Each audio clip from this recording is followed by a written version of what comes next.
Mi smo osnovni predlagatelji te zadeve, zato smo sklicali tudi izredno sejo državnega zbora, tako da ni nobenega razloga, da bi dvomili v tem, da bomo pri tem sodelovali. Kar se tiče pa samega predloga zakona, bomo mi naredili vse, poudarjamo vse, da bi bil ta zakon sprejet s konsenzualno večino. To bi bilo za to državo najbolje. Po enem samem načelu. Vsi dokumenti od leta 1990 naprej do danes, ki se kakorkoli vežejo ali tičejo tako imenovanega tistega obdobja in tega prometa z orožjem. Se pravi, če vas prav razumem, vidite tu nek zadržek, da je tu samo govora o dokumentih do leta 1994? Ne, poglejte, gre preprosto za to, da dve zadevi sta v tem zakonu, ki jih bomo mi tudi amandmirali. Prvič gre za to, da določena poročila direktno naštevajo strani od do.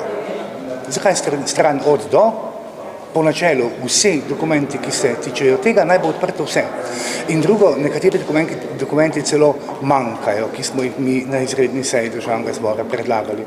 Tako da za nas bo osnovno vodilo zakon sprejeti, zakon podpreti, po načelu vsi, prav vsi dokumenti, brez vsake izjeme. Hvala lepa.